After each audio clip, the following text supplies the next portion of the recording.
Él es todo para mí, soy feliz, pues vive en mí. Ya no puedo yo dejar su santo. Hoy, hermanos, como ya lo anunciamos, vamos a iniciar lección nueva. Hoy iniciamos lección nueva. Vamos a iniciar la lección número 7. Lección número 7 del libro de los Hechos, donde hemos considerado este tema: su gloriosa iglesia en el libro de los Hechos. Y en esta lección número 7 vamos a comenzar a considerar este subtema. Hoy vamos a comenzar a ver este subtema: los contraataques de Satanás contra su gloriosa iglesia. Recientemente, la semana pasada, terminamos la lección número 6, donde estuvimos hablando acerca de una gran congregación de su gloriosa iglesia. ¿Alguien recuerda cuál fue esta gran congregación de la cual estuvimos hablando en el capítulo 11? Alguien que me ayude en esta noche, porque tengo muy mala memoria, no me recuerdo muy bien. La iglesia en Antioquía. Excelente. La iglesia de Antioquía. La semana pasada estuvimos viendo algunas características especiales de la iglesia de Antioquía. ¿Alguien recuerda las características de la iglesia de Antioquía? O alguien que me diga qué fue algo especial que sucedió en la iglesia de Antioquía. Un evento especial que nosotros lo recordamos hoy.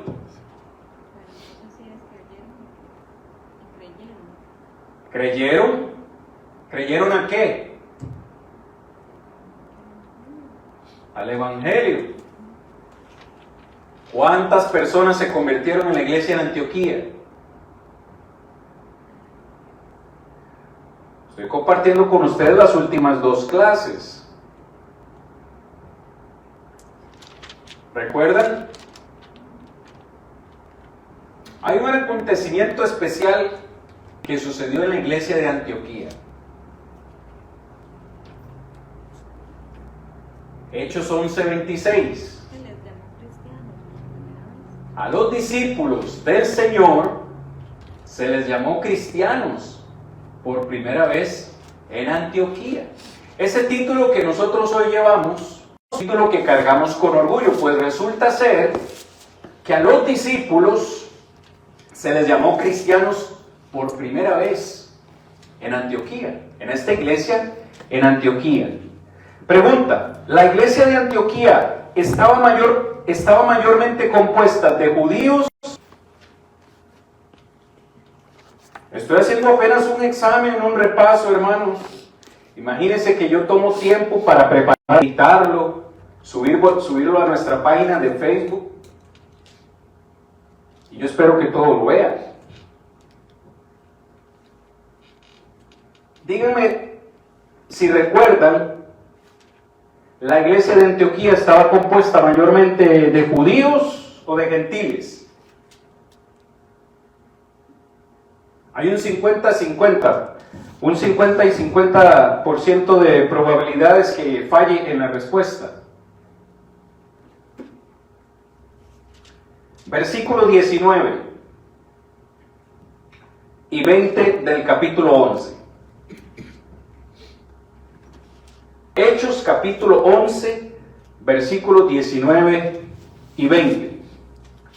Ahora bien, los que habían sido esparcidos a causa de la persecución que hubo con motivo de Esteban, pasaron no hablando la palabra a nadie, sino solo a judíos. Pero ¿a dónde está el pero? Siempre hay un pero, ¿verdad? Versículo 20. Pero había entre ellos unos varones de Chipre y de Cirene, los cuales, cuando entraron en Antioquía, hablaron también el Evangelio del Señor Jesús.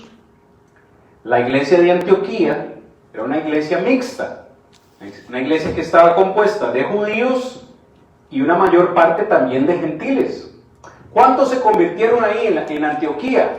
No lo sabemos. Vea que el versículo 21 dice, la mano del Señor estaba con ellos y gran número creyó y se convirtió al Señor. No sabemos exactamente cuántos, pero dice que gran número creyó. Entonces, este es un pequeño repaso, mis hermanos, de lo que hemos visto, porque si hacemos un repaso más largo, nos atrasamos en la lección de hoy. Cuando nosotros vimos la semana pasada en el capítulo 13 de Hechos, versículos 1 al 3, nos damos cuenta que en un año, esto es lo que a mí me maravilla, en un año, la iglesia de Antioquía creció grandemente y tenían líderes que los guiaban de gran renombre y que eran bastante mixtos. Si usted lee el versículo 1 del capítulo 13, entonces había en la iglesia que estaba en Antioquía, habían profetas y habían maestros. Uno de ellos era Bernabé, otro se llamaba Simón, o más bien su apodo era Simón, que se llamaba Níger, Lucio de Cirene, Manaén, el que se había criado junto con Herodes el tetrarca, y Saulo de Tarso. Estos eran líderes de la iglesia. Y ministrando estos al Señor y ayunando, dijo el Espíritu Santo, apártenme a Bernabé y también apártenme a Saulo para la obra que los he llamado. Y entonces, habiendo ayunado y orado, les impusieron las manos y los despidieron. El Espíritu Santo dice a la iglesia en Antioquía, lo único que me viene a la mente es por medio de un profeta, les dice a la iglesia, yo voy a necesitar a Bernabé y a Saulo para una obra especial. Hoy nosotros vamos a empezar a estudiar acerca de cuál es esa obra especial. Y esa obra especial va a dar inicio con el primer viaje misionero de Pablo. El Espíritu Santo es como si de una forma le dijo a la iglesia en Antioquía, yo a estos dos hombres los voy a necesitar para algo más que simplemente estar liderando en una iglesia. Los voy a llamar a una obra. 4 es donde empieza o da inicio, hermanos, el primer viaje misionero de quien hoy conocemos es el apóstol Pablo. En el libro de los Hechos nosotros encontramos por lo menos 3 viajes, hermanos, 3 viajes misioneros que hizo Pablo. De los tres,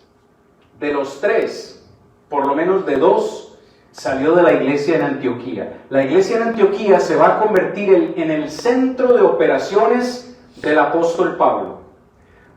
Más adelante vamos a ver cómo él sale de su primer viaje misionero, hace un recorrido, el cual vamos a verlo, establece varias iglesias, cuando termina ese viaje se devuelve por el mismo camino, confirmando esas iglesias para ver cómo están y finalmente regresa a la iglesia de Antioquía.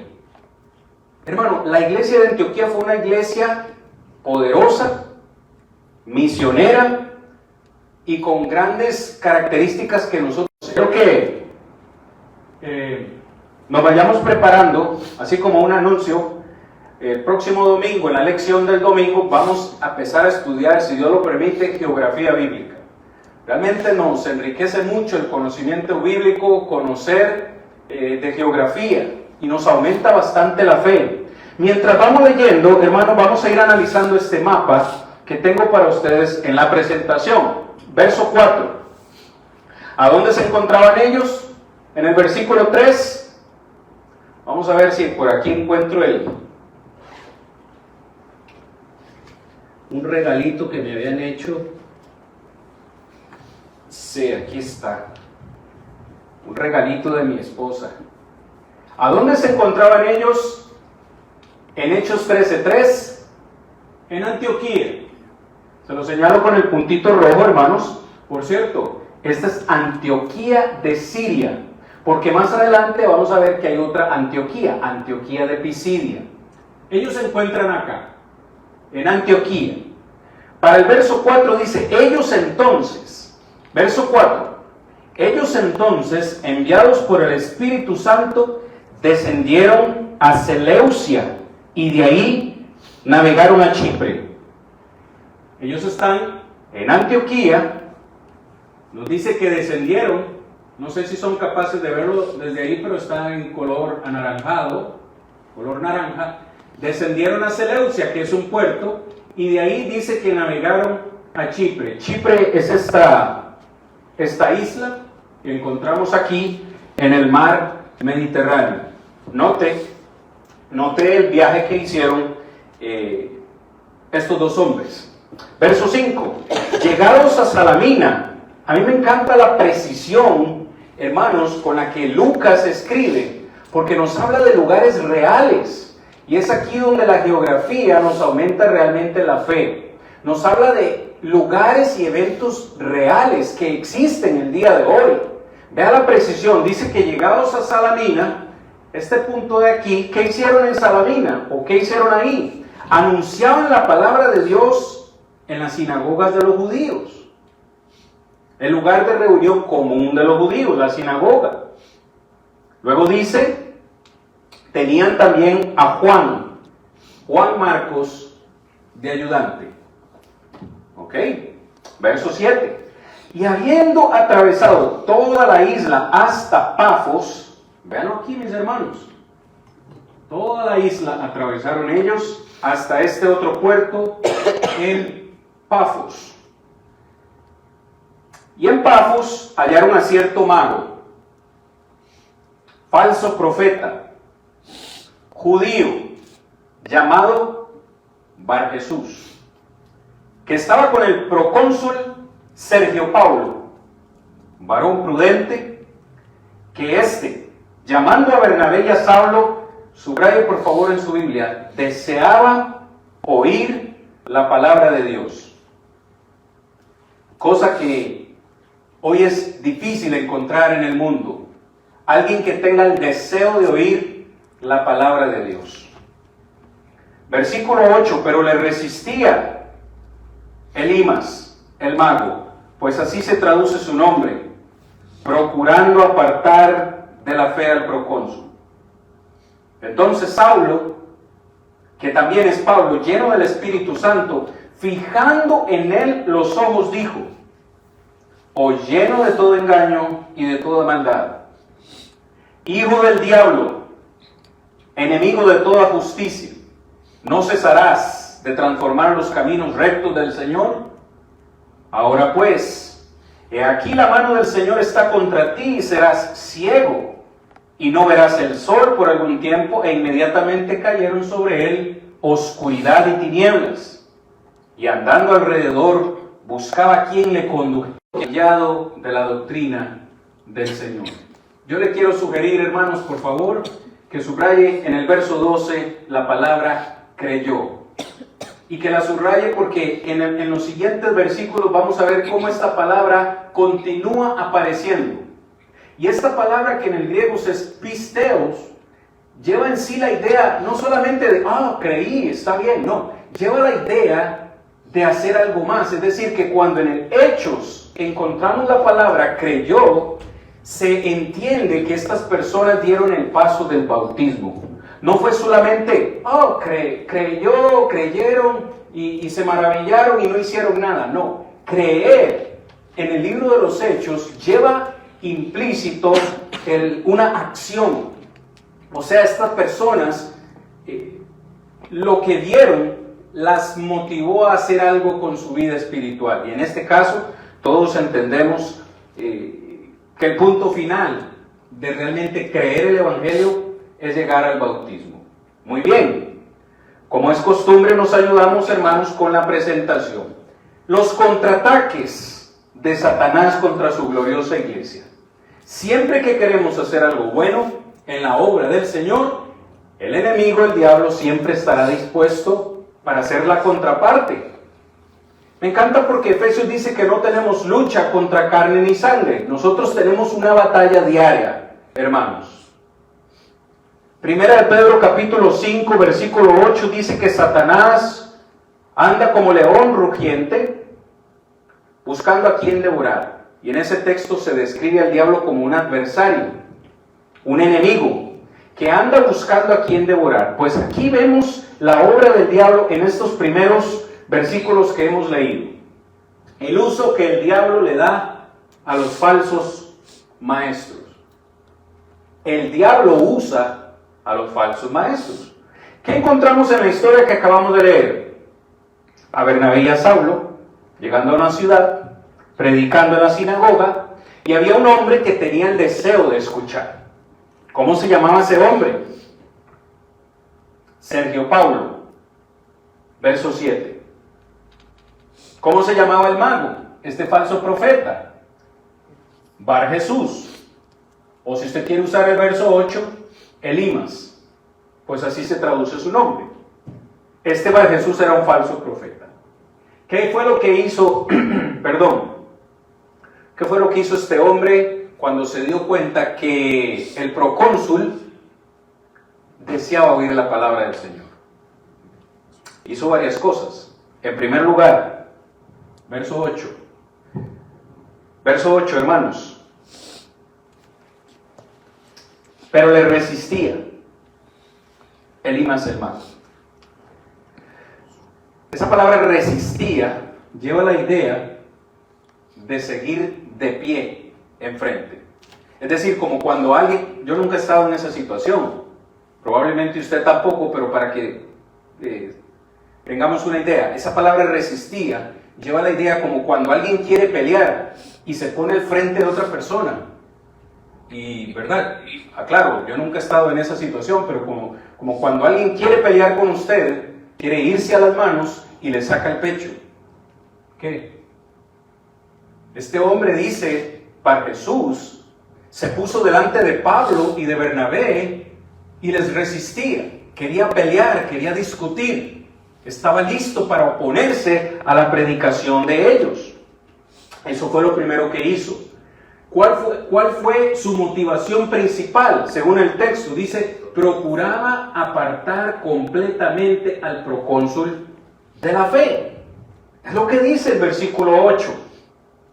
Procurando apartar de la fe al procónsul. Hermanos y amigos, la situación no era ni siquiera con él.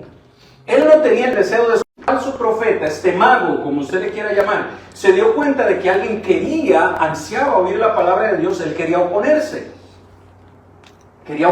No quería que esta persona conociera de la palabra de Dios. ¿Cuál fue la respuesta de Pablo? Y la respuesta de Pablo nos va a servir a nosotros cómo debería ser nuestra respuesta ante los falsos maestros hoy en día. Versículos 9 y 10. Vea la descripción. ¿Cómo describe Pablo a un falso maestro? Por lo menos 3 descripciones en el versículo 9. Versículo 10. Leo el 9 también.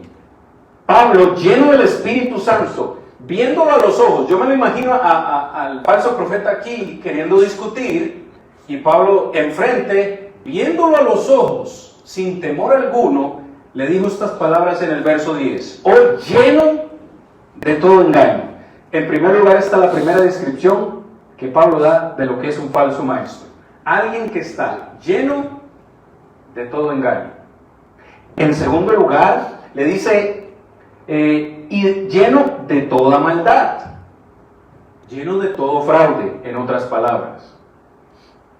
Tercera descripción, probablemente la más dura. Le dice, hijo del diablo. Yo pienso que a nadie le gustaría, a ninguno de nosotros nos gustaría que nos dijeran hijos del diablo. Todos nos consideramos hijos de Dios. Pero nadie dice, oh, yo soy un hijo del diablo. Vea, yo tengo algunos años predicando el Evangelio, he servido en varias congregaciones y he predicado la palabra del Señor en varias ciudades. En mi país y también aquí en los Estados Unidos, y nunca, créame, nunca me he encontrado a alguien que me diga, por favor predíqueme porque yo soy un hijo del diablo. Nadie se ve a sí mismo como un hijo del diablo o una hija del diablo. Sin embargo, Pablo dice que este falso profeta, en realidad son instrumentos de Satanás, son hijos del diablo. Y una cuarta, versículo 10, enemigo de toda justicia. No dejarás de pervertir los caminos del Señor Jesús. Entonces, ¿cuál es la herramienta? Nosotros, a ver si me explico de una manera diferente. El diablo siempre ha trabajado desde el huerto del Edén, allá con Adán y Eva, hasta nuestros días el diablo ha trabajado. Pero el diablo nunca se ha presentado tal cual es. Siempre ha utilizado otros medios, siempre ha utilizado otras personas, siempre usa otras herramientas.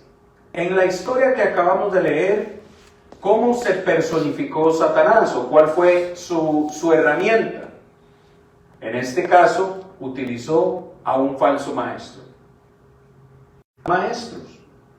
Estaba ya profetizado por el Señor Jesús y también sus apóstoles. Si usted lee conmigo en 2 de Timoteo capítulo 4, vaya ahí conmigo por favor, en el versículo 2 al 4. 2 de Timoteo capítulo 4, perdón. 2 de Timoteo capítulo 4, versículos 2 al 4. Quisiera pedirle a la hermana Francesca que nos ayude a leer, por favor. 2 de Timoteo, capítulo 4, verso 2 al 4.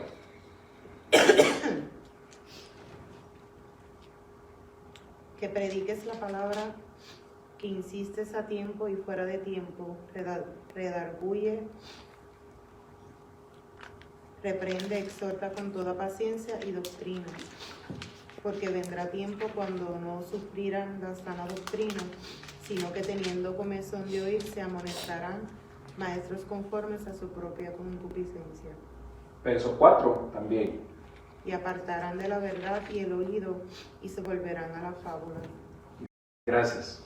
Note la sugerencia, mis hermanos, de Pablo, en este caso al joven predicador Timoteo. Le dice, Timoteo, usted tiene que predicar la palabra, tiene que instar a tiempo y fuera de tiempo, usted tiene que redarguir, reprender, exhortar. ¿Cómo?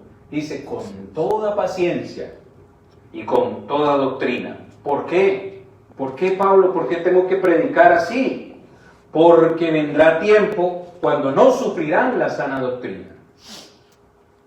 Dice, vendrá un tiempo en el que algunos tendrán comezón de oír y se van a amontonar maestros conforme a sus propias concupiscencias, sus propias ideas, sus propios pensamientos, y dice, apartarán a muchos de la verdad y se volverán a las fábulas. Hoy nosotros, hermanos y amigos, experimentamos también en carne propia cómo el enemigo usa a los falsos maestros, a los falsos profetas, y esto se convierte en una herramienta del enemigo. Yo sé que cuando uno lo dice de esta forma suena un poco jactancioso, pero hay que decirlo porque es la verdad. No en todas las iglesias está Dios. No todas las doctrinas son de Dios. Hay doctrinas que son demoníacas. Hay doctrinas que son del diablo. Y hoy muchas congregaciones están llenas porque están oyendo lo que quieren oír, no están escuchando realmente lo que necesitan oír. Por eso Pablo le dice a Timoteo, hay que predicar la sana doctrina. Y la sana doctrina, y no podemos dejar o dejarnos engañar por cualquier fábula. En este caso, a través de un milagro negativo el procónsul finalmente creyó al Señor. ¿Por qué digo un milagro negativo? Porque generalmente usted ve cómo los ciegos recuperaban la vista. Era un milagro digno de maravillarse y decir, gloria a Dios. Vemos el poder de Dios manifestado en que un ciego reciba la vista. Sin embargo, en esta ocasión encontramos a un hombre con su habilidad de ver normal, pero sin embargo, Pablo le declara en el verso 11, el Señor está contra ti y vas a ser ciego y no verás el sol por algún tiempo. E inmediatamente, no fue el día siguiente, no fue el año siguiente, inmediatamente cayeron sobre él oscuridad y tinieblas. Yo imagino, hermanos, no sé cómo lo ven ustedes, hay algo peor que ser ciego de nacimiento. Sí, y es haber tenido la vista y perderla. Para mí eso es más feo, más complicado que nosotros hoy que vemos que algún día perdamos la vista. Eso le sucedió a este hombre. Por blasfemar, por resistir la predicación, por ser un instrumento de Satanás y ponerse en medio o querer estar en medio de la salvación de una persona. Hoy en día nosotros predicamos y probablemente encontramos la misma situación. Yo he encontrado esta situación predicándole a muchas personas que los propios miembros de su familia se oponen. Yo le he predicado a mujeres que he llegado a sus casas con mi esposa en 2 o 3 ocasiones y a la cuarta me dicen, ya no los puedo recibir más. ¿Por qué? ¿Qué pasó? Es que a mi marido no le gusta la idea de que ustedes vengan a estudiar acá con nosotros. O viceversa. Hemos estudiado con un varón en el cual su esposa ya no quiere que volvamos. Hay gente que se opone a que otros escuchen la verdad. Hoy enfrentamos el mismo problema. Muy bien. ¿Todo bien hasta acá, hermanos?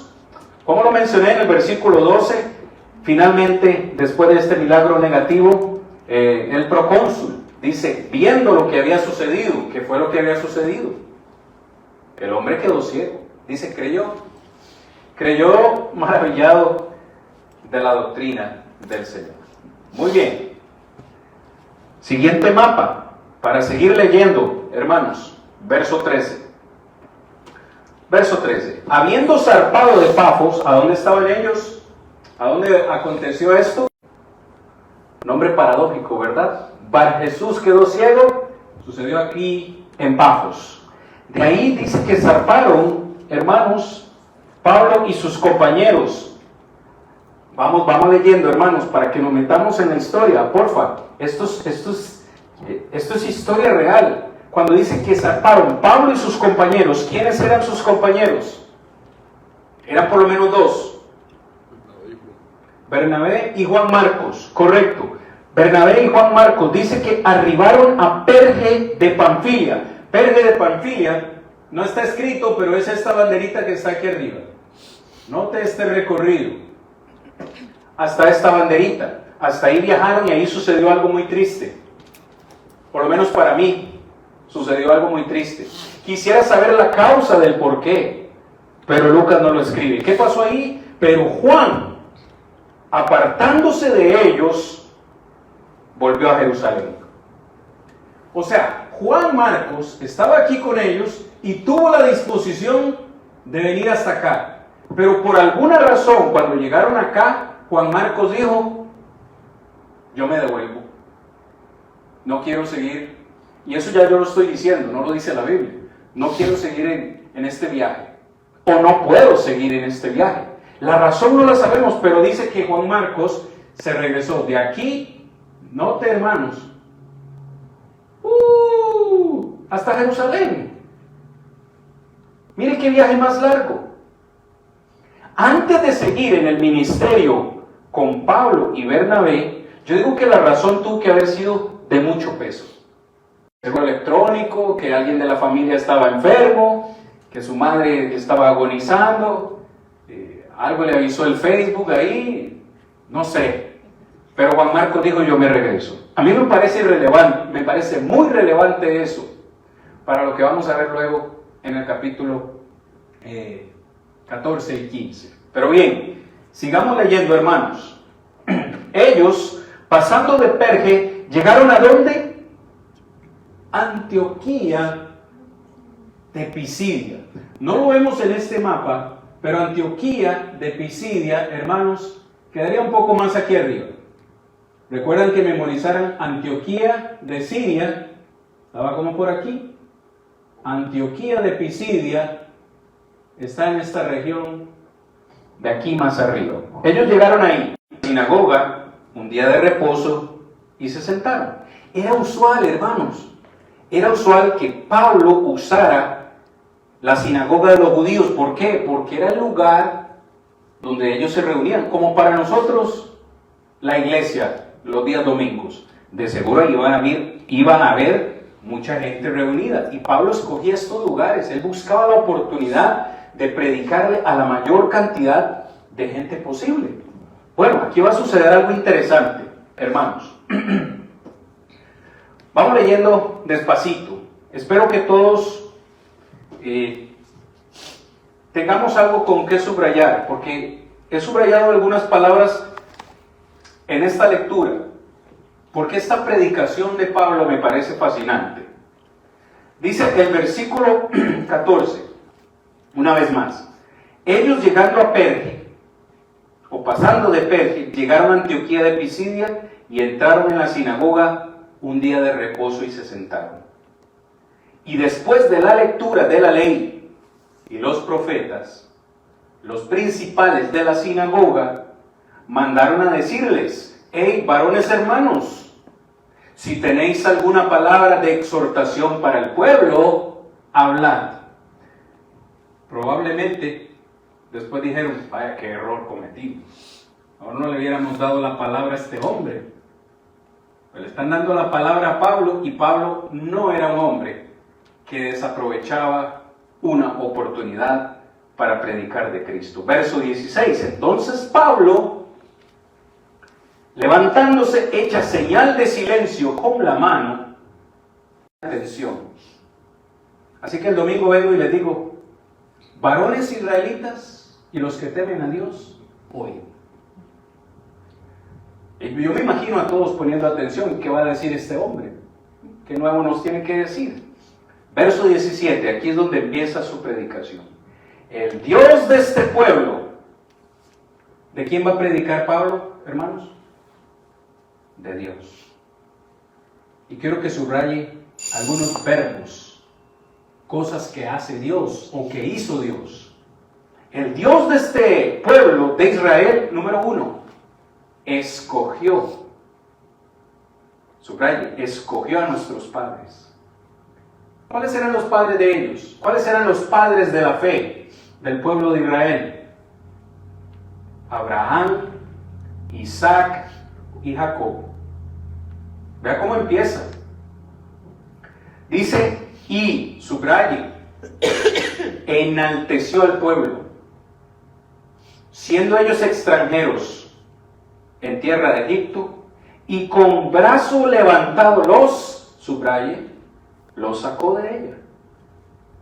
Está recordando ese tiempo cuando Israel estuvo en esclavitud en Egipto, y como Dios, por su misericordia, los sacó de allá.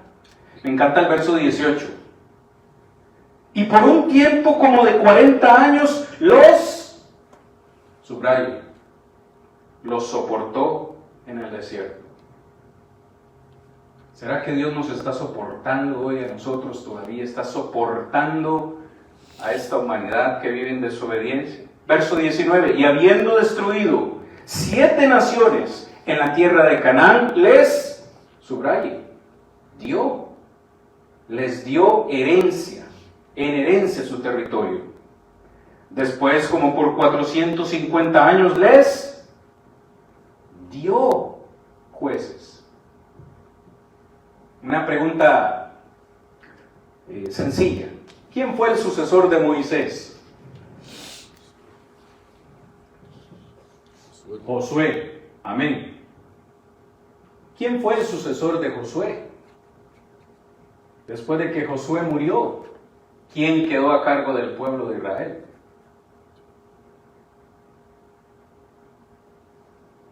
Nadie. Nadie. De hecho, ¿cuál es el libro que está después de Josué en la Biblia? Jueces. Porque Moisés hizo un buen trabajo liderando al pueblo de Israel y hizo un buen trabajo preparando a este hombre Josué. Pero parece que Josué, por alguna razón, no preparó a nadie más. Cuando él muere, el pueblo de Israel queda sin líder, queda sin nadie que los guíe. Y por eso dice aquí que después de este tiempo de 450 años, Dios les dio jueces para que los gobernaran. Y después de ese tiempo de los jueces, que finaliza con el profeta Samuel, el pueblo de Israel pidió un rey.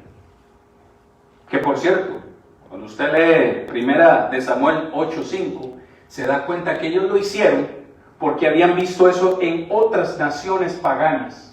Ellos vieron que las naciones paganas tenían rey y ellos le dijeron a Dios, queremos un rey. Se olvidaron que su rey era Dios y quisieron un rey terrenal. Pésima decisión. Pésima decisión. ¿Por qué? El primer rey de Israel se llamó Saúl. Ya le decía a él que cometió errores. Bueno, ustedes quieren rey, dice Dios, yo les doy rey. Verso 21. Luego pidieron rey y Dios les dio al rey Saúl, hijo de Cis, varón de la tribu de Benjamín, por 40 años. Quitado les levantó por rey a David. Son quien hará todo lo que yo quiero. Dios levantó a Jesús por Salvador a Israel. Por medio de la descendencia de David y según la promesa. ¿Cuál fue la promesa? ¿O a quién se hizo la promesa inicialmente? ¿Lo recuerdan, mis hermanos? Nos devolveremos otra vez hasta el Génesis. Abraham, Génesis 12. En tu simiente será tierra. Tu descendencia será como las estrellas del cielo, como la arena del mar. Esa fue la promesa. ¿Cuándo o en quién se cumpliría esa promesa? En Cristo Jesús. Gálatas 3:27. Vea toda la predicación de Pablo, cómo los trae históricamente acerca de la promesa que Dios les hizo y cómo los ha protegido durante todo este tiempo, para llegar finalmente hasta la persona de Cristo Jesús. Verso 24, antes de su venida, antes de la venida de Cristo, Juan predicó el bautismo de arrepentimiento a todo el pueblo de Israel, mas cuando Juan terminaba su carrera dijo, ¿quién pensáis que soy? No soy yo él, mas he aquí viene tras mí uno de quien no soy digno de desatar el calzado de los pies. Varones hermanos, hijos del linaje de Abraham, y los que están entre vosotros, que teméis a Dios, a vosotros es enviada la palabra de esta salvación. Resumo lo que he leído hasta aquí de la siguiente manera. Oigan, varones israelitas, Dios bendijo a nuestros padres con todas estas cosas, pero realmente la palabra de bendición ha llegado a ustedes. En otras palabras les dijo, ustedes que me oyen hoy son mucho más bendecidos que sus padres. Me encanta esta predicación de Pablo. Verso 27. Porque los habitantes de Jerusalén y sus gobernantes no conocían a Jesús, ni las palabras de los profetas que se leen todos los días de reposo, y sin conocerla, las cumplieron al condenar a Jesús. Y sin hallar en él causa digna de muerte, pidieron a Pilatos que se le matase. Y habiendo cumplido todas las cosas que de él estaban escritas, quitándolo del madero, lo pusieron en el sepulcro. Verso 30, perdón. Mas Dios le levantó de los muertos. Y él se apareció durante muchos días a los que habían subido juntamente con él de Galilea a Jerusalén, los cuales ahora son testigos ante todo el pueblo. Verso 32. Y nosotros también os anunciamos. Usted necesita subrayar ahí esa parte. El evangelio de aquella promesa hecha a nuestros padres. Hay una conexión, hermanos, si usted lo ve, entre el evangelio y la promesa. ¿Qué es lo que dice Gálatas 3:27? Que todos los que somos bautizados venimos a pertenecer a esa descendencia de Abraham. Es decir, cuando Dios le dijo a Abraham que sería padre de muchedumbres, que sería el padre de muchos pueblos, se estaba refiriendo a esta promesa espiritual. Hoy cada persona que se bautiza y que es agregada a la iglesia viene a ser un hijo más de Abraham, espiritualmente hablando. Note, evangelio y promesa en el versículo 32 están relacionados. Por eso es que es importante predicar el evangelio. Por cierto, ¿qué era el evangelio? 3 cosas. 3 cositas. Es el evangelio. 1 Corintios 15, 1 al 4. Muerte, sepultura y resurrección de Cristo Jesús. Amén. Verso 33. La cual Dios ha cumplido a los hijos de ellos, a nosotros, resucitando a Jesús, como está escrito también en el Salmo 2, mi hijo eres tú, yo te he engendrado hoy. En cuanto al que levantó a los muertos para nunca más volver a corrupción, lo dijo así, os daré las misericordias fieles de David. Por eso dice también en otro salmo, no permitirás que tu santo vea corrupción, porque a la verdad David, habiendo servido a su propia generación, según la voluntad de Dios, durmió y fue reunido con sus padres y vio corrupción. Mas a aquel a quien Dios levantó, es decir, Jesús, no vio corrupción. ¿Sabed pues esto, varones hermanos, que por medio de él se os anuncia perdón de pecados? Y de todo aquello que de por la ley de Moisés no pudisteis ser justificados, en él es justificado todo aquel que cree. Note cómo Pablo les dice que la ley de Moisés ya es ineficaz. La ley de Moisés solo traía maldición, pero ahora tenemos la bendición en Cristo Jesús, todos los que creemos. Mirad pues que profetas, mirad menospreciadores y asombrados y desapareced, porque yo hago una obra en vuestros días, obra que no creeréis si alguien os la contare. En la sinagoga de los judíos, los gentiles le rogaron de estas cosas. Esto sucedió el día de reposo, un sábado, y estos hombres quedaron con ganas de más. Querían seguir escuchando y le dijeron a Pablo y a Bernabé, quédense una semana más. Queremos escucharlo el próximo sábado. Queremos escuchar otra meditación el próximo sábado. Verso 43, despedida la congregación, muchos de los judíos y de los prosélitos piadosos siguieron a Pablo y a Bernabé, persuadían a que perseverasen en la gracia de Dios. Un prosélito era un gentil, básicamente un gentil que se había convertido al judaísmo. Eso es para que aquellos que se pregunten qué es un prosélito, un gentil que se había convertido al judaísmo. Verso 44, el siguiente día de reposo, se juntó casi toda la ciudad para oír la palabra de Dios. ¡Wow! Yo solo digo, ¡wow! Usted sabe que el próximo domingo se junte casi todo Hazel Green junto con Meridianville y que vengan porque solo quieren oír la palabra de Dios. y que digamos, hermanos, ¿dónde los ponemos? Ya no tenemos asientos, vamos a tener que hacer 2 servicios, 3 servicios porque ya no damos abasto. ¡Wow! Esto puede ser realidad. ¿Quién dijo que no? Cuando predicamos la palabra de verdad, pues el siguiente sábado sucedió esto. Casi toda la ciudad se reunió para oír la palabra. Pero aquí es donde usted tiene que poner un asterisco. Ya no le pido que subraye. Ponga un asterisco, un punto rojo.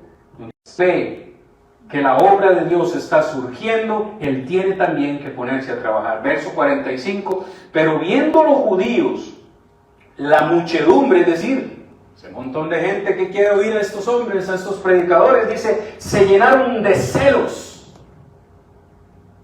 y rebatían lo que Pablo decía, haciendo 2 cosas, contradiciendo y blasfemando.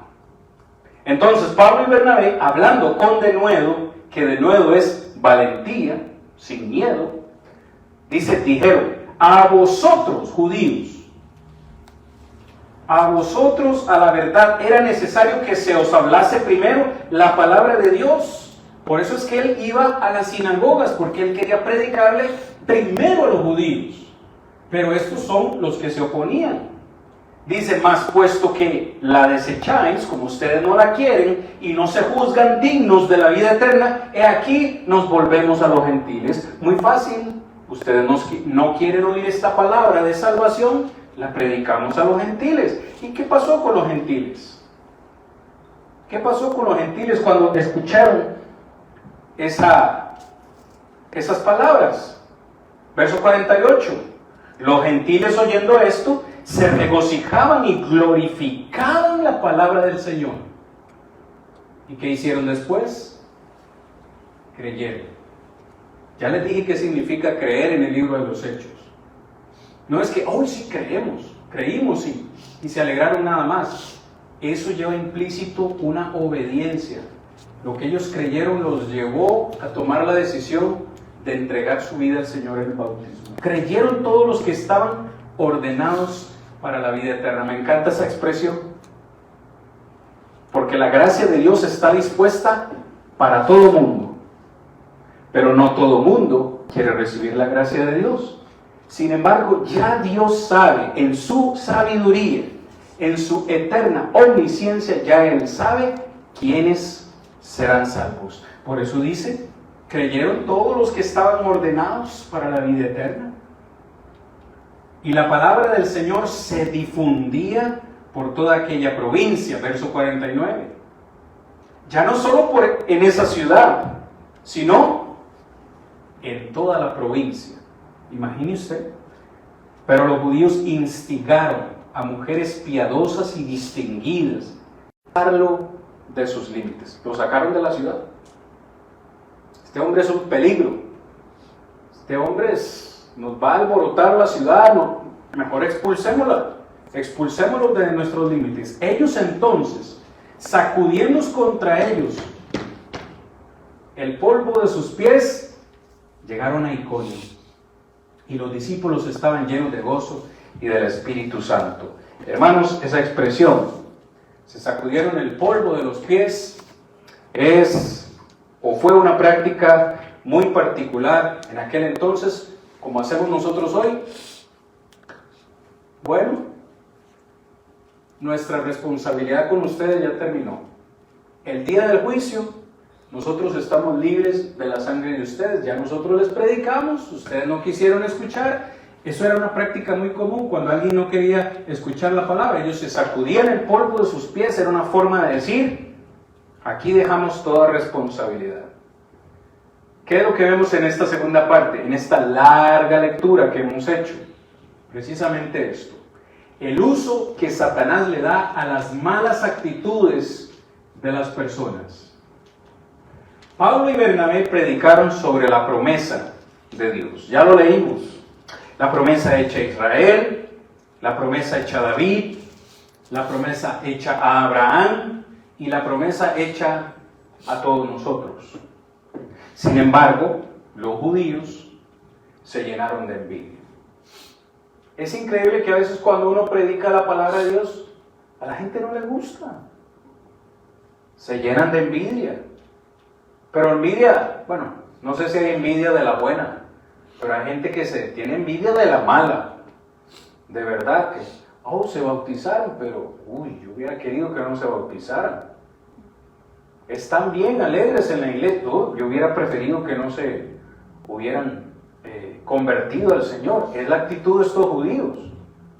Se llenaron de celos cuando vieron que toda la ciudad se fue a escuchar la palabra de Dios y empezaron a contradecir, empezaron a blasfemar y empezaron a oponerse.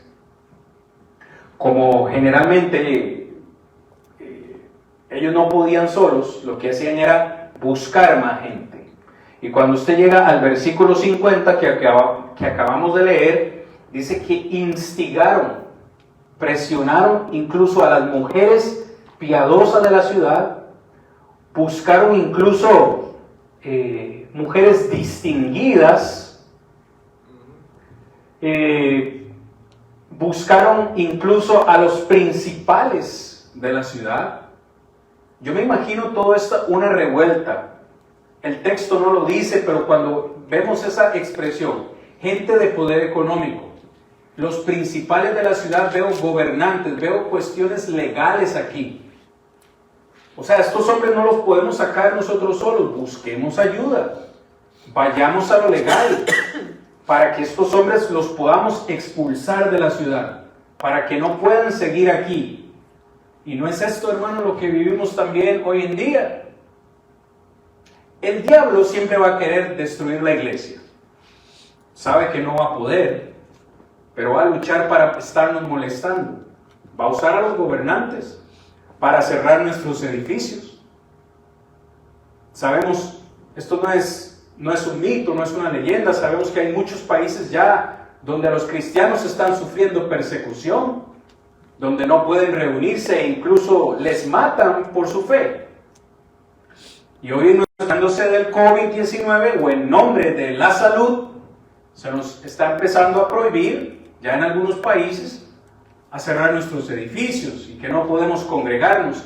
Todo esto tiene un común denominador, mis hermanos: el diablo trabajando detrás de cada. Se presenta tal cual es, él nunca es tan cobarde que nunca aparece, siempre usa a personas, siempre usa autoridades, siempre usa gente externa para hacer su obra. Pero a mí me fascina porque, permítame decirlo de esta forma, él es tan tonto que las cosas que él hace finalmente resultan en que el nombre de Dios sea glorificado, en que la obra del Señor siga creciendo, porque aún, hermanos, aún en medio de esa gran persecución que se levantó aquí en esta ciudad, vemos como muchos creyeron. Versículo 48.